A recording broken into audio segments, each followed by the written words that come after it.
Welcome everybody. My name is Tom. I'm a negotiation officer here at London Archives, and my apologies that we started a few minutes late. My printer was being difficult, I'll be honest with you. Nothing more sophisticated than that, so sorry about that. So just a few bits of housekeeping before we start properly. The first thing to say is this is a hybrid event, so welcome to everyone that's here in person at the Archives, and welcome to everyone that's here that's joining us at home as well. What we'll do is we'll talk for about, thank you very much, those are my notes, thank you Rachel. We'll talk for about 40 minutes on today's topic. There'll be time for question and discussions at the end. Also, if you're joining us from home, please feel free to put comments and questions in the chat as we go along, and we'll answer them at the end. And yes, with that we'll get started. So today we're talking about Art Deco London, and Art Deco is obviously one of those sort of interesting words, interesting terms that everyone we've applied it retrospectively to something that we've been very familiar with people at the time. So Art Deco probably means something to those of us here in the room today, and will mean something quite clear to those of you who are joining us at home as well. So the term Art Deco itself was coined in the 1960s as a contraction of art décoratifs, and the term art décoratifs in itself refers back to the International Exhibition of Modern and Industrial Decorative Arts, which was held in Paris in 1925. And of course, this year being 2025, you can see why we thought it'd be a nice opportunity for a talk this year. And so the aforementioned exhibition ran from April to October in that year, and it saw over 16 million visitors, looking at exhibitors from 15,000 stalls across that year. And what this was a celebration of the new modern style of design. So interestingly, what we now call Art Deco doesn't just apply to architecture, it applies to textiles, to fashion. It's a wide-ranging design philosophy. It was seen as avant-garde at the time, that is, it was pushing new boundaries at the time. And the RIBA, that is the Royal Institution of British Architects, describes it as a decorative style of bold geometric shapes and bright colours. It encompasses furniture, textiles, ceramics, sculpture and architecture.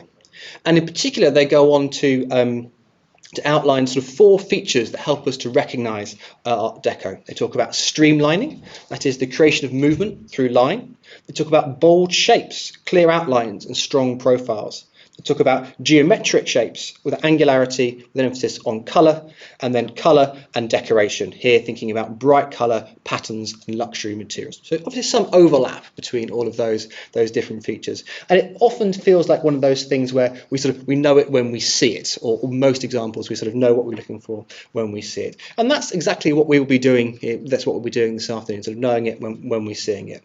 So what I have is a collection of around sort of 30 slides that give an insight into how Art Deco appears in the collections here at the London Archives, with a strong emphasis on the architectural side of things. And in particular, I've made a point of drawing all the images today from the London Picture Archive, which is our online image database. So you'll be able to, if you're at home, you'll be able to view them at home sort of straight away. If you're here in person, you'll be able to look them up there as well. And I should say as well that this there'll be two sort of sister events for this event in June, on the 13th and the 20th of June, where we'll be getting out documents on this theme. One based more closely on this talk on the 20th of June, looking at Art Deco itself, and on the 13th we'll be looking at the transition from Art Nouveau to Art Deco as well. But I thought it would be fun. To start with a bit of a quiz. Thought it'd be fun to start with a bit of an ask the audience. Some of you, if you came to the Tramways talk a couple of weeks ago, will remember that I put this slide out. So this was in 1932. This is a Tramways poster. So to give a little bit of context, these posters were used on the London County Council trams, and they were designed to encourage people to use the trams in various ways outside of their commutes. And there are a couple on display at the archives today in our information area, and they're all available to view in an online gallery on the London Picture Archive as well. Now, I hope you can make them out. But we here have 8 buildings of modern London. This poster was produced in 1932 by J.G. Rennie. And I'm going to give you all a minute at home. I'm going to give you all a minute in the room as well, and let's see how many we can guess. I'd say most of them are okay. So 4 or 5 are quite easy to guess, but there's a couple that stumped me. So I asked my brains trust here at the London Archives, and there were a few stumpers in that as well. So if anyone can get all 8, we'll be very impressed. So I'll give you a sort of a bit of time to digest that, and then we'll see how well we can do. And we'll just allow that there's often a bit of a delay. At home as well, so we'll let them catch up as well. Would it help if I turn the light down a little bit? Would people be able to get a bit better view?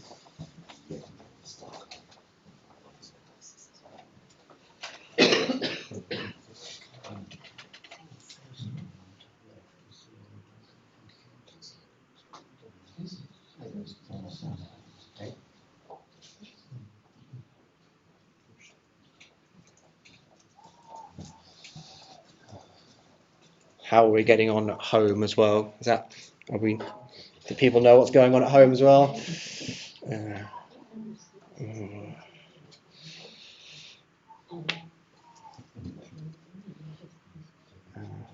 No prizes, I should say. The only prize is the smug satisfaction of knowing you know more about a niche part of London history than the people nearby. But that is, as we all know, the best prize anyway. Okay, who wants to start us off from the room? We can maybe tick off some of the easy ones. Unilever, yep, that's number 8. Yep. Anyone else? Anyone on this side of the room want to give us something? 6, the LC's County Hall. Very good. Number 6. 6 here, the old London County Hall building today, the London Aquarium, amongst other things. And I should say that we hold the archive for the London County Council here in our collections here at London Archives. 5. Number 5, yep. What's number 5? Art Deco.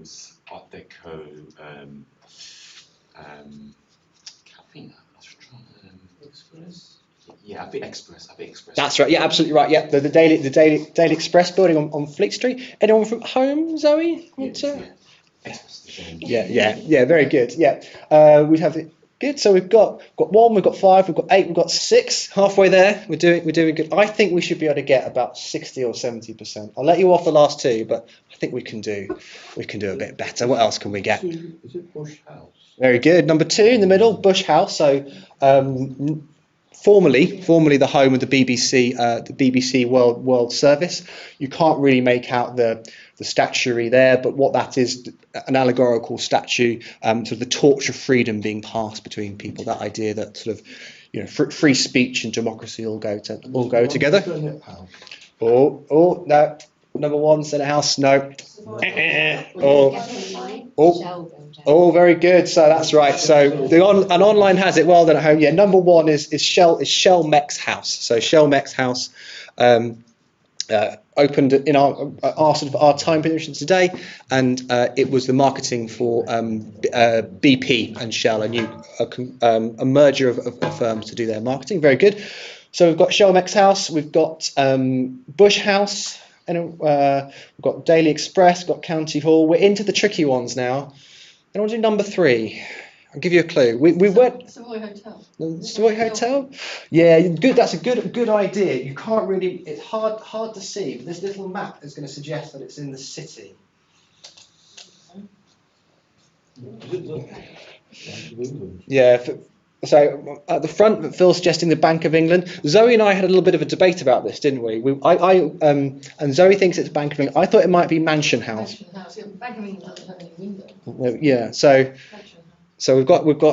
I'm asking the audience. Sorry, you thought we were having a nice, friendly conversation, but in fact, I'm gang up on you. So I think Mansion House, but I'm prepared to be corrected on that one. No, it's an 18th century building. It's not architecture. That's what puzzled me. But I should say these are all modern, not necessarily Art Deco. I should probably explain that further. So I'm going to go with Mansion House, but I'm prepared to be corrected. Now we're on to the tough ones. Now we're on to 4 and 7, and I'll be very impressed if people get particularly 7. Any ideas for 4 or 7? Is Seven where Poultry, where the one that was knocked down? No, it is still standing. Actually, it's not. Not It's in not. Queen Victoria Street, is it? No, Not Salvation quite. Army. It's Kingsway. Kingsway. It's Oh. Breckendon House, which I had not heard of until this morning. I don't know if other people had. And number 4, I'll give you a clue. It's probably somewhat appropriate that we're not sure what this, the nature of this building. But can't really tell. It's on Millbank. It's near the Houses of Parliament. Very good. Yeah, it's the MI5 building. Absolutely right. And as well as that being a bit of fun, there was a method to my madness on this one. As I say, this is from 1932. And I thought it was a nice snapshot of the architectural styles that were being celebrated at the time. And in particular, I was keen to highlight number 5, the Daily Express, with the Express building, because that's, oh, there we go. And there's the big reveal there. But I was particularly keen to include that for its feature of the Daily Express building, which was designed by Messrs. Herbert, Ellis and Clark, with Owen Wilson being the consultant for the structural framework. And this was a celebrated building at its time. There's a very laudatory article in the Builder that you can easily find if you're interested in this one. That was and I believe is kind of an important sort of trade press for the architectural profession, and it was really celebrated as one of the sort of the leading lights of this new style of architecture that was coming to London at the time, and to this day it is seen as a real kind of icon of that style. And I should say, I'm not quite sure how far these plans are proceeding, but as of 2021 there was an announcement that the lobby area would be open to the public as part of its kind of redevelopment and repurposing. So you should be able to see some of these. You should be able to see some of the features that we're going to look at shortly in a bit more detail, either now or very soon. And so just to remind you, when we're thinking of Art Deco, we're thinking of things like streamlining, bold shapes, geometric shapes, colour and decoration. And you can see already how this building fits into that pattern. In particular, I think in this image, which is from our London County Council collection, our London County Council photograph collection, we get a real sense of the streamlining. This curved feature on the as you're looking at it, the left-hand side, giving that idea of movement through line, and you often see that's a kind of a distinctive feature of Art Deco, and you often see it photographed with this particular angle to really capture that moment. This is a shot we will see again and again, and there's perhaps limited decoration for the majority. There is decoration on the outside, but as we get into the interior shortly, we'll see decoration. And we have, though black and white probably doesn't do it entirely justice. And when it comes to colour, it's black. It's a black building, but a sort of shiny reflective jet black, which is of course colour and bold, even if it's not colour in the sense of brightness. The idea of geometric shapes, I think, is very neatly shown in this next image from a slightly different angle, where we really see the kind of the framing around the windows, the black and white contrast with that strong use of shapes. I'm not going to lie to you. I had to look up what a geometric shape was, because I knew what a shape was, and I kind of thought, aren't all shapes geometric? So if you're curious, a geometric shape is one with regular angles, as opposed to the more natural shapes you find in the more irregular shapes that you find in nature. So we can see the streamlining, we can see the bold shapes, and if we go inside, we also get another sense of some of the key features of Art Deco that we will know when we see it. That's an emphasis on decoration, and so here we start to see the names of the key publications, the Daily Express and the Sunday Express, being kind of features of the building. This use of stone, I can't say for sure, but I'd imagine probably something like travertine, which gives a kind of an interesting texture as well. And we can see as well that the way that the use of line and the shortening of the angles there focuses the eye on that focal point of the buildings. This, of course, was a building designed to impress. It's a building designed to sort of show off the prestige of the newspaper companies. Another feature that's probably worth mentioning before we move on is the use of lighting, in particular this strip lighting, which is often built into the design to accentuate key areas, which we can see here. This next slide gives reminds us that, as we said, this isn't just an architectural style, it's a complete design style. And we can see again very much that this is a grand entrance that is designed to impress its visitors, its customers, its business partners. And what we see there's two focal points really, if you can have such a thing. We can see the bright and bold sort of ceiling feature there, and we can see many of those deco features in full effect. So the use of angularity, but also the streamlining as it sort of sweeps down, and the lighting framed with the regular geometric shaping, a motif that you all have remembered from the arch, the proscenium style arch around the Daily Express and the Sunday Express lettering. But it's also I'd also like to draw your attention to this left-hand side of the image there. Not in we can't see it in huge detail, but reliefs and sculptures and other artistic forms are often incorporated into these designs. And this one is the work of the sculptor Eric Aumonier, and it's two panels, of which of course we can only see one here, and it represents the British Empire and industry. And these are themes that come up again and again in industrial themes, but also what would have been seen at the time as international influences. Obviously, the British Empire is seen differently today as it was seen then, and some occupants of these buildings now don't know what's entirely comfortable with some of the imagery that's on display, including in these. As well as this international imagery, classical imagery and Egyptian imagery are very popular in Art Deco as well, often incorporated into the building, the building styles. And this was due to sort of famous discoveries in the field of Egyptology that were taking place contemporary with the flourishing of this style.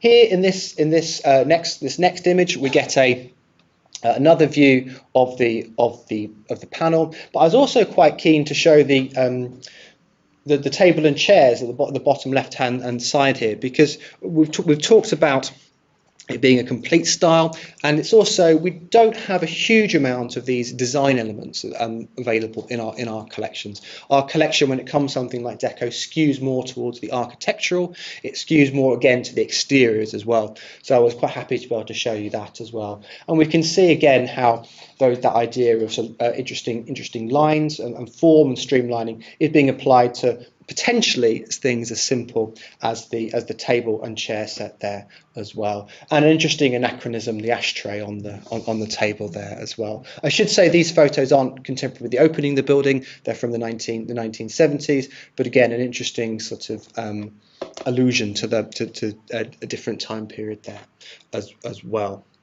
So the building opened in the early 1930s, and it was the home of the Daily and Sunday Express until 1989, at which point, as part of that general move away from the newspapers in Fleet Street over to Docklands, the building went out of their hands. It was used by Goldman Sachs for a period of time, and as I say, it's now the bottom floors will soon be open to the public as part of a redevelopment, which is something that will be rather nice indeed. Oh, I've had the clock as well, so silly me. And also, just on the last of our features of this building, it's rather fine clock. So less lavish than the other part of the foyer, but again that strong use of geometry and streamlining there as well. And this is described in the contemporary account as a reminding clock, which I didn't have a chance to fully look up, which I assume means that it's a chiming clock of some description, being a sort of a description of its function rather than the particular style. But I'd be very happy to be kind of corrected and updated on that at the end if that's not the case. One of the very interesting things about the Art Deco style is the versatility of which it was used for. So used for kind of headquarters, but also for buildings that blended different functions as well. Anyone continuing our interactive theme? Anyone like to hazard a guess as to what this one is? Very good. This is the Hoover Building, originally built as the headquarters with a factory built later on. And that's Hoover as in the vacuum cleaners, used to build Hoovers and then aircraft parts in the Second World War as well. And this is obviously in West London, and we see there was a trend of expansion of West London in the interwar period, based around the expansion of on the road network, and there were several factories and headquarters built in this Art Deco style there. This is often described as the sort of the most impressive, but the Firestone tyre factory is often talked about that as well, and that was lost under sort of slightly sketchy circumstances. One of I think the nice and interesting features of Art Deco is it's designed to be sort of pleasant to work in. It's been designed to be pleasant to inhabit in one way or another. So the Thomas Wallace, one of the architects behind this design, said that a little money spent in the incorporation A little money spent in the incorporation of some form of decoration, especially colour, is not money wasted. It has a psychological effect on the worker. You also will hear other architects and commenters celebrating the amount of light in these buildings, making them again more pleasant to inhabit and work in. And you can see here in this image the use of light through natural light with the large amounts of windows, and also the way at the bottom corner there, those spotlights were also being used to accentuate the design. So those deco features here are in full effect. The long use of line, and again that famous angle, taking a picture of it in this corner to get that streamline effect, but the bold geometric shape as well. I think you can see that particularly on the facade here underneath where it says Hoover Limited. Those sort of slabs there at sort of perpendicular to the facade, really emphasising the geometric nature of the design. John Betjeman, the famous critic, described this building as a sort of Art Deco Wentworth Woodhouse with whizzing window curves derived from Eric Mendelsohn's work in Germany and splashes of primary colour from the Aztec and Mayan fashions of the 1925 Great Exhibition. Wentworth Woodhouse, for those not aware, is a country house in Yorkshire. In its heyday, around 1,600 people were employed on this site, and it was considered a model factory in terms of workers' welfare. And I think that's nicely shown. Although it's again, these photos are 1970s, so it's not at in its prime. You do get the sense that this is a nicely designed building, but it doesn't feel cheap. There's a sense of this would be an interesting place to have it. Even in this back staircase, the use of the decoration on the banister, it's a well designed space that you could imagine being a bit more pleasant to go between sort of meetings through going up the staircase like that. And here we have the main staircase. Even as you can see, the building looking a bit faded.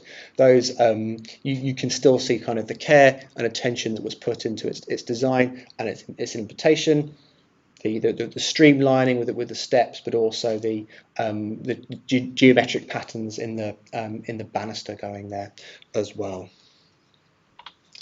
But all good things must come. All good things must come to an end. It's no longer a Hoover factory. It's now a combination of office buildings. There's a Tesco's and apartments there as well. As I say, this image from the 1980s does give a sense of it needing a little bit of TLC, which it subsequently got. One of the buildings that wasn't on the modern London, but you thought might have been there, Phil, was Senate House. Senate House is the sort of headquarters, you might say, of the University of London, and designed by Charles Holden, who is a very important figure in terms of Art Deco in London. The building has a sort of peculiar place in our cultural history. There was a long-standing rumor, and I think I'm pretty sure it only was a rumor, that it was sort of spared the bombing in the Second World War because Hitler wanted it as its London headquarters. I think that's an urban legend, although if someone can source that, I'd be interested to hear it. So it has that in its cultural history, but it's also was the Ministry of Information during the Second World War, and that's where George Orwell worked. And in some sense, the Ministry of Truth, the central organisation in his very famous novel Big Brother, is based on his experiences there working for the Ministry of Information. And here is another image of Senate House, not actually designed, not actually finished in its intended form because of the Second World War. I had an office there for a while as part of a shared project, and if you do have a chance to go, if you've not been, it is a very kind of impressive building to be in. Charles Holden's other very famous work is 55 Broadway, actually built before Senate House. 55 Broadway is located above St James's underground station, and it was the headquarters for the Underground Electric Railways, which is a forerunner of London Underground and Transport for London. Charles Holden had a very productive sort of creative partnership with Frank Pick, who I want to say was the chief executive of that group, but I'm again happy to be corrected on the job title if that's not right. And Frank Pick was a real champion of design and art more generally. Wanted this building to be kind of impressive in its design, and we'll touch on some of those features, but also he was a champion more generally of design through, and a patron of design through his work with the Underground Electric Railway. You think about the famous tube posters, the famous tube map designed by Beck, and other things as well. He thought this was all part of providing a good service, you might say, in a modern vernacular, but also this idea of providing something kind of fit for the future. There was something very deliberately forward-looking about this, inspired by the future whilst drawing references from the past, if that's not too much of a contradiction. Art Deco is often seen as an American style of architecture, and that's quite, and you can see that quite nicely, I think, in this image on the left-hand side. So it's far more common in places like New York to have this style of building, which sort of takes up the whole of a plot, that incorporates the framing of the street in its design. You don't see that quite so much in London, but you do see that very clearly here. And we talked about, I alluded to the fact that Frank Pick was keen to be a broader patron of the arts, not just in terms of architecture and design. So he was a champion of contemporary sculptures, and wanted 55 Broadway to be to reflect this. So there were many sculptures included in the building by people like Henry Moore, Eric Gill, but the most controversial of the two of these sculptures were Day and Night by Epstein, and they were controversial in part because of their themes, and in part because of their design. So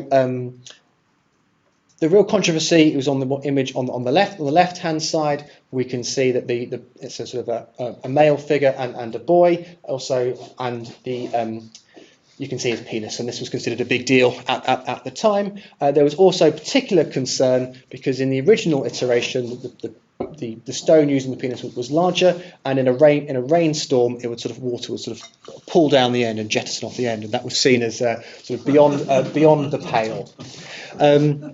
There was also concern about the strength of the image. So these images are described as being deliberately sort of primitive in their iconography, and that was seen as unsettling to some as well. And actually, there was such a strength of feeling that people that some senior executives in the company threatened to resign if the statues weren't removed. But Frank Pick, unfortunate slip of the tongue there, was sort of very much a champion of these. He wanted them to stay, and sort of staked his reputation on it. And also, you might imagine this sort of championing of design filtered through to other things in their portfolio, and in particular the stations built at this time have these interesting features. So this is Turnpike Lane, again not a contemporary image as the cars and the fashions suggest, but here again we get another sense of Art Deco being a universal style, one that's suitable for a whole suite of applications, we might say, and how actually these kind of grander ideas, compared to the Daily Express building, can be kind of translated into a kind of a more everyday and a more practical style without losing any of their, or not losing, but with a different and equally pleasing, I would say, aesthetic. One of the things I alluded to earlier as well was that there was a sense that the design would kind of be useful as part of the service, a deliberate sort of streamlining and standardization of the various signage and fonts and the like. And you can see that very clearly in the image on the right hand side here, that big bold text arrow saying bus station, kind of no room for ambiguity. The bus station is that way. The most celebrated, I think, and famous of all the many stations built by Charles Holden in this period is Turnpike Lane, is Southgate Station, and this is, I think, a really great image. It's one of my favourites actually that we've got on display today. It's contemporary with the station, 1935. Londonist describes it as a flying saucer. The station describes it as a flying saucer that landed, and then this part of London was never the same again. And I think you really do, with actually just a really exquisite framing of that, get that sense there. And I think as well, for me, you get that nice contrast between something that we would think of today as quite old-fashioned, the style of vehicles at the front there. That feels like it's something that's from a bygone age, but the station itself does look sort of futuristic in a sort of a sci-fi sort of way. So I think that comes across really very nicely in this image, and we can see as well the sort of that nice landscaping and sort of sympathy between the roundness of the station building, the roundness of the pavement there, and that sort of small patch of grass around that lamppost as well.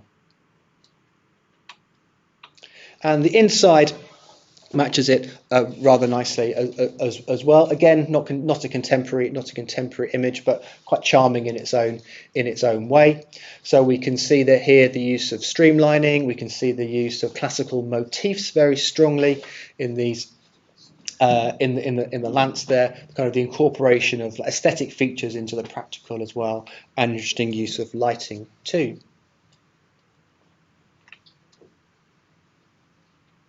And again, we can see those same things there. And I think I quite like this photo as well because it is sort of aged. It's aged in. And I think it probably could do a little bit of TLC in itself.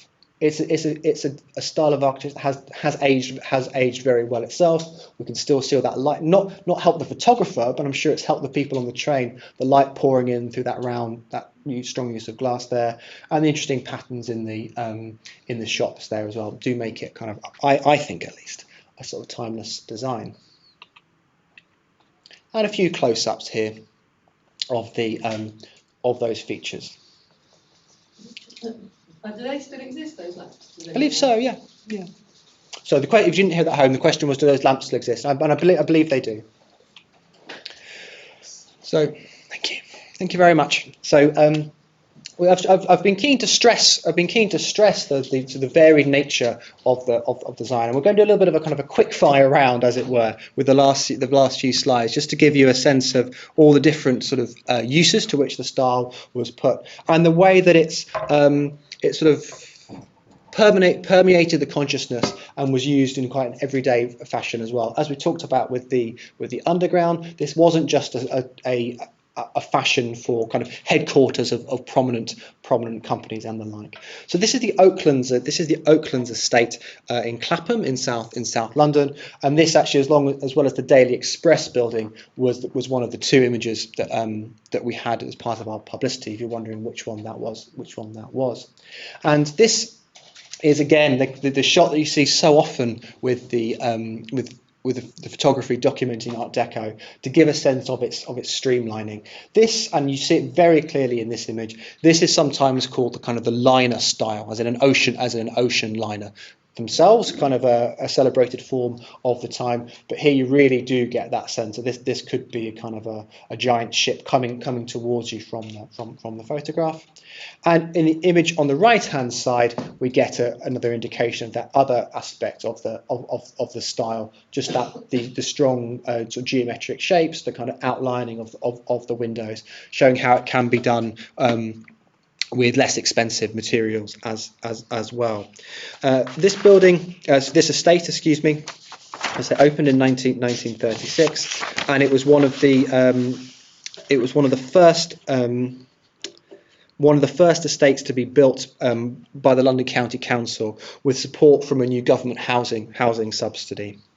So there'd been a new Housing Act put in 1935 as part of a Labour Party slogan, which was up with the houses and down with the slums. So the 1930s was a time when slums were cleared, with all the kind of complications of that, and new housing estates were built.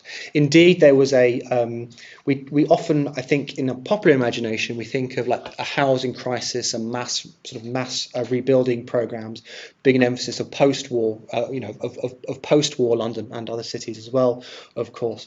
But really, the intention had been to do that in the 1930s, and obviously the war, for obvious reasons, sort of got in the way. But you do see these interesting examples of that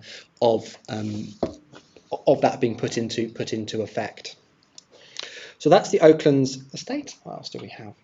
And as I say, to continue the multiple uses, this is Battersea Power Station, as depicted in 1950. I like this. I really rather like this image as well. Just it can't have been good if you knew it at the time, but I think seeing it sort of in full working order with the smoke pouring out of the chimneys is a striking image, even if it, with good reason, we don't use it in that way anymore.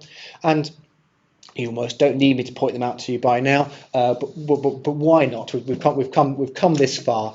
We can see here that strong emphasis on streamlining and bold lines, but this time kind of vertically, befitting the use of the power plant. Shops too were in this. Again, this is here. There's a more obvious connection with kind of luxury and opulence. This is Heels in Tottenham Court Road. The building actually predates this facade, and this was a facade that was put on actually, I think, during the First World War. So, and I think that's worth just sort of mentioning with a bit more of an emphasis, that we give 1925 this date of Art Deco because of the exhibition in Paris, but it was a style that was developing before that. The strong links with the Art Nouveau style that preceded it, and it didn't sort of arrive magically in 1925. That was a kind of a point in time, but not one that sort of fixes things. So we do see plenty of Art Deco before, and particularly in a non-London context, we see a lot of Art Deco before as well. And this is a now demolished shop in Kensington, 188 Kensington High Street. Excuse me, 188 Brompton Road. And what I thought was nice about this image is that it shows that we can have shops on the biggest scale, on the smallest as well. But if I'm reading this photograph correctly, what I also like is the way that you can see there's a more traditional sort of layout of building behind it. The architecture on the top, I'm sure, predates that, but it feels like they've redecorated their shop front to be kind of in fashion, with the black stone at the bottom, the sleek streamlining, the font as well. So it's that idea of it being fashion at the time, so people kind of retrofitting, even if on some level it doesn't quite fit with the surroundings. And this one again, swimming pools were built in this time as part of a sort of a more general ethos of kind of sort of municipality and a more general ethos of providing people for Londoners. So this is Poplar Baths. This is their first class, describes their first class swimming pool being prepared for a gala. And I think you really get that sense of the scale, the streamlining, the framing. I spent more time than I'd like to admit really in sort of sports centres like this, and I think this really captures that image there. The baths did briefly close, or more than briefly close. They've been reopened, and this is now a sports hall rather than a swimming pool. But this really striking feature here remains. So up until now, we've been drawing on the London County Council photograph collection, but I just wanted to sort of point you to one of our other collections here at the archive, the George Ellis collection. Not strictly speaking entirely Art Deco, but the George Ellis was a press photographer, and we're lucky enough to have a huge selection of his photographs here, all from pretty much 1923, 1924. So this is more of a suggestion than anything else. If you're interested in the 1920s, which I suppose some of you might well be, if you come to talk to that, that's a collection worth checking out as well. And frankly, I wanted to end on a nice image of some penguins as well. So with that note, over to you. If there's questions, comments, dare I say even corrections. I know it's it's easy to get sort of various features muddled up, so I'd be happy to hear them as well. I'll be all ears. So what we'll do is we'll take some questions from the room first. And what I'll do is I'll just repeat it for the benefit of the people at home. We do have this microphone here, but it doesn't always pick it up properly, so it's nice that people at home can hear it. We'll take some questions from the room, and then we'll take some from at home as well, and we'll go on like that. So thank you for that, and over to you. Yes?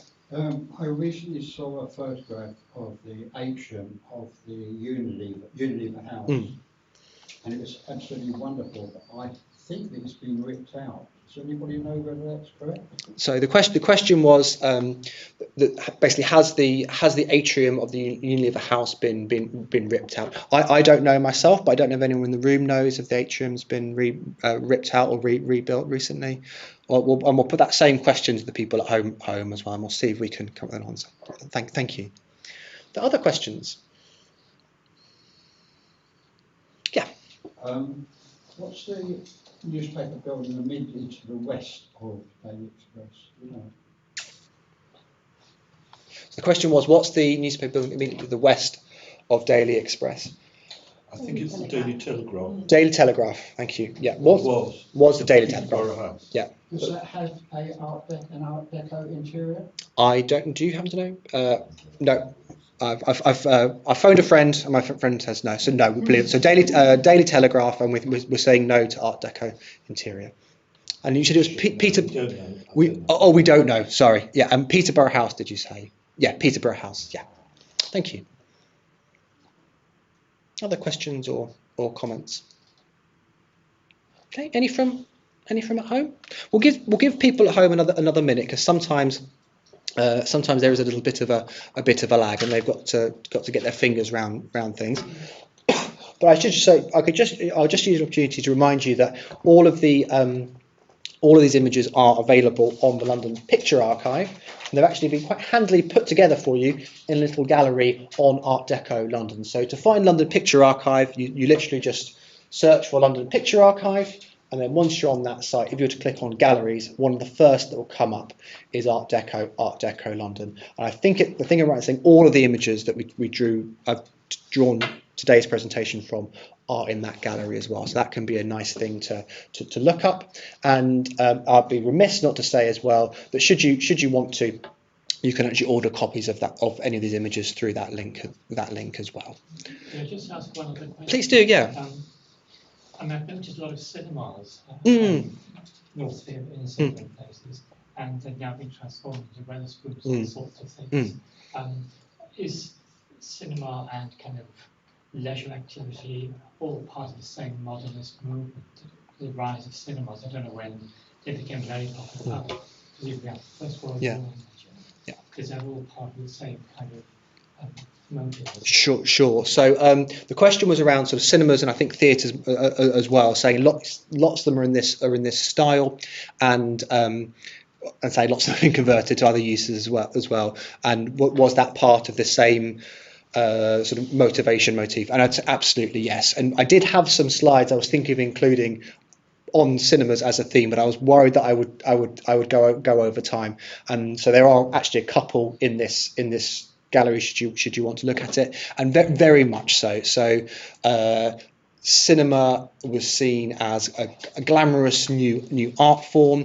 There was big competition between the various cinema chains, and one of the ways that you could attract customers away from your rivals was through grand buildings. So absolutely, it's part of that. And where was I the other day? Oh yeah, Hammersmith Apollo, I think it was. And I had this talk in mind, and I could see myself in between the acts, just sort of starting to take photographs of the various geometrical features. So yeah, absolutely, it's part of that. That's a really good observation. Yes. Again, just an observation. I mean, I used to live Harrow Road, Ladbroke Grove Way. Yes. Kensal Rise. There was the ABC cinema, which my mum and dad worked in, which was really Art Deco. And you look at all the signage, and I was interested, it was just so Art Deco. Yeah. And then about 100 yards down the road was the Odeon cinema, which had none of those features, and they were always competing against each other for customers. There we go. So Needless to say, the ABC one. Yes, and inside it was all Art Deco as well, whereas the Odeon just was a box on the end of the road. Really good. My apologies to people at home who might struggle to see this image, but I think this might be the ABC cinema here. It says that was always. I think that might be ABC cinema. This off the top of my head, and you might be able to confirm if you remember it. Come on. Oh, I've got over a million copies. Oh, it's misbehaving. I knew I shouldn't have been. This is what happens when you try and go live. You try and do things with computers live. With the luck I'm having today, I think I'm going to break it if I try that. But I think that we do have actually a nice kind of close up of one of the columns of the ABC cinema there as well. Their actual motif was very Art Deco as well. Oh, it was like a badge like this with ABC. Wonderful. Yeah, thank you. Yeah, I think you probably, if you were to pop that into London Picture Archive, I think there's a good chance you would find that, and you might even be able to. I couldn't say off the top of my head, but one of the things that we do keep, which wouldn't really work in this format, is various building plans and case files. So often we can, for some of these buildings, we can get the plans out as well, and you can see some of them in more detail as well. Yeah. So thank you for that. That's nice to follow that up. Were there any questions from home? Sorry. A couple of people are commenting on things you didn't cover. Okay. Elton Palace and the Carrera's cigarette factory. What were there particular questions about those things? So why weren't they included? Why weren't they included? Yeah, very good question. Basically, I based the presentation off the images that we have. Although our collection has a lot of things, it's not entirely comprehensive, and particularly I based it off the Art Deco gallery on London Picture Archive. So it's a combination of what we have good images for and a combination of good images that we have the copyright for as well. So nothing more or less than that, just how it comes up in our collections. Yeah. Thank you. And also Lidos. Oh, Lidos, yes. So again, wouldn't really work in this format, but Lidos and swimming pools, again, big part of that. If you go onto our YouTube channel, which if you're at home, you'll kind of pretty much be on already, you can find some really nice archive footage of Lidos. So on London Picture Archive, it's chopped up already for you. There's some of Brookwell Park, I want to say, and Parliament Hill. But if you go onto the YouTube channel and you search for Green Islands, there's some extended footage of people in Lidos and things, and it's really rather nice. Yeah, absolutely. There just wasn't time to include everything, but Lidos get big part of this as well. Anything else from home? Sorry. Very good. Any more questions from the room? Yes. Yeah, just an observation. Yeah. Richmond Station, which the Southern Railway rebuilt as an Art Deco building in the 30s, and it's currently being restored by presumably Network Rail, and they've got an internal exhibition inside as you walk around, showing the features that they're discovering. Oh, very nice. So a recommendation for everyone: if you're near Richmond Station, it's being refurbished, renovated, and there's an exhibition going on which draws on some of these features. Oh, great! Don't think we can end on a better note than that. So thank you everyone for coming along. Thank you at home. I'll see you again, I hope.